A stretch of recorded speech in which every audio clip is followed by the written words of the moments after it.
What's up, everyone? Welcome back to Horizon Comix.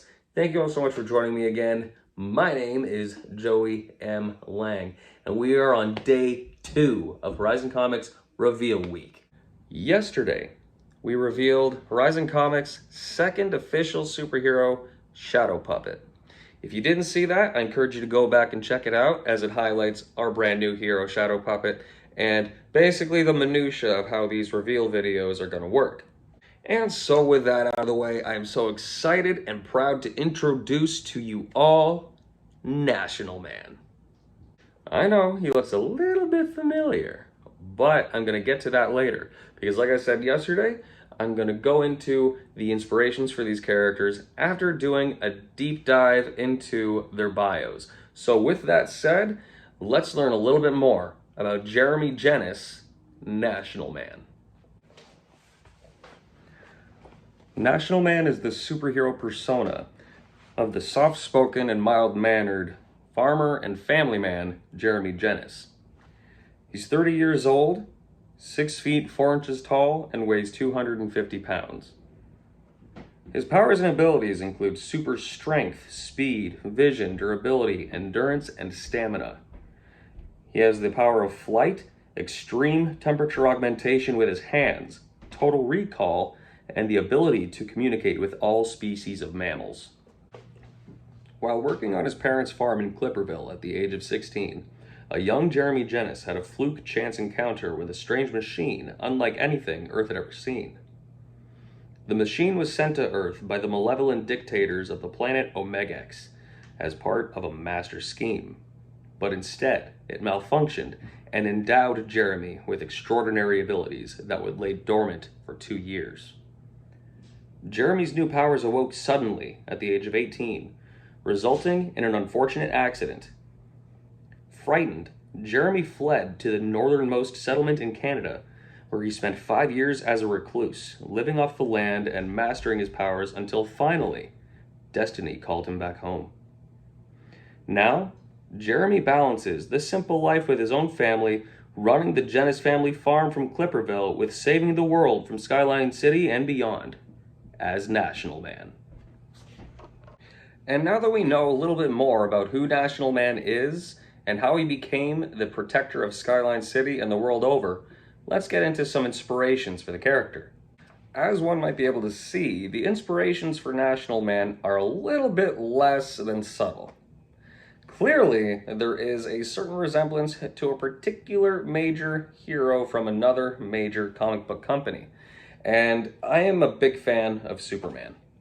And I never was as a kid. I always poked holes in how he's so overpowered and how that makes him boring. But then as I became older and more knowledgeable of the inner workings of how comics are written, I grew a great appreciation for how you could write a compelling story for a character who can seemingly do anything. So I decided to take on the challenge of making such a powerful character and giving him some kind of challenges to face that even though he can take on seemingly anything, will give him a challenge. If you've read comics for any particular length of time outside of DC and Marvel, then you may have noticed that there are other major comic book companies and other comic book companies otherwise from those major ones who have their own homages and interpretations of the Superman archetype. Therefore, I just wanted to take my stab at seeing what a very Canadian Superman archetype character would look like and how he would function in a Canadian-based superhero universe.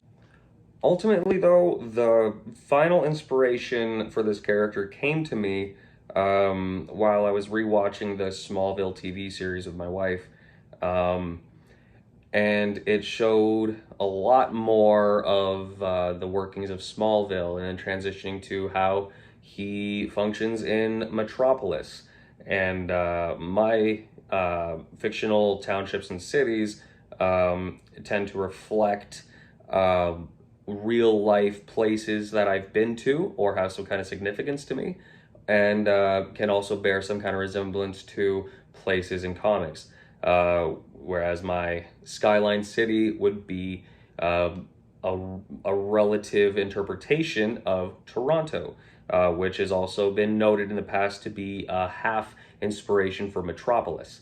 And Clipperville would be, on the base level, seems to be like Horizon Comix' Smallville.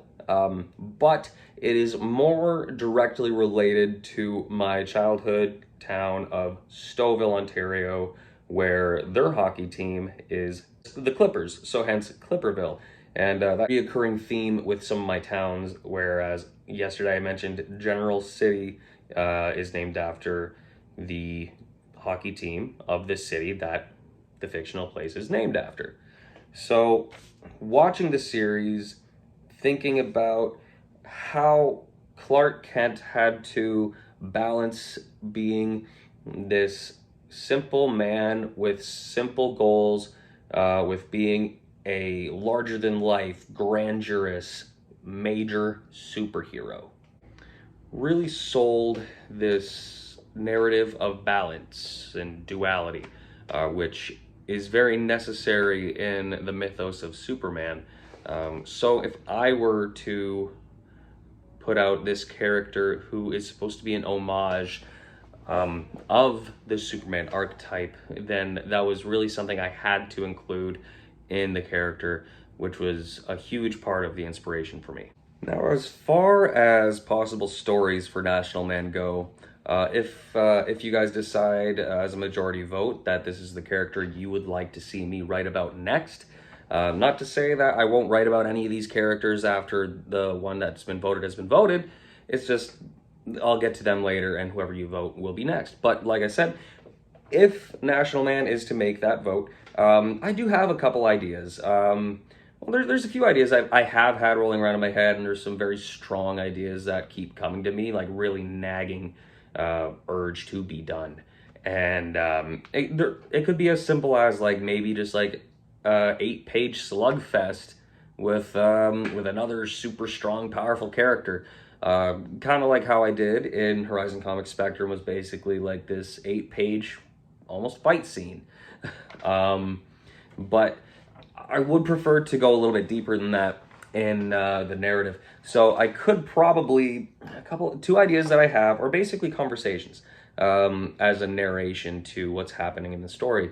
And it could be a conversation with the Prime Minister who he has a close relationship to, and in my universe, the Prime Minister is a retired superhero, which you will learn more about actually later on in the reveal week, and that's a major hint.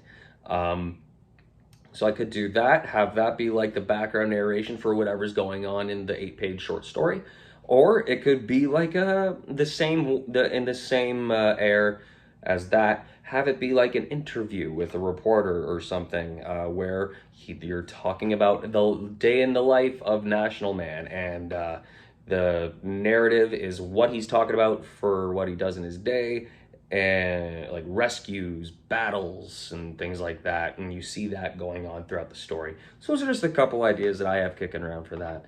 But ultimately, I'll have to wait till I can get to that story, and hopefully I can get to it sooner rather than later. And there we go. That is day 2 of Reveal Week, officially in the books. So, like I said yesterday, please like, subscribe, ring the notification bell if you haven't, and stay up to date on everything coming out Horizon Comix. There are 5 more characters to reveal this week, and as I have done today and yesterday, I will be posting that detailed bio on our Facebook, Instagram, and our Twitter, as well as these videos every day for this week for each character. I am really looking forward to, well, honestly, all the characters, but tomorrow is, in my opinion, one of the more creative characters that I'm excited to share. So please leave a comment, give me your feedback, how you feel about National Man. If you like him, if you don't, if you think he's got something going, or if you think he's just a cheap ripoff or a great homage. We'll see. I want to know your feelings and thoughts. So with all that said, I'll see you guys back here tomorrow, just over the horizon.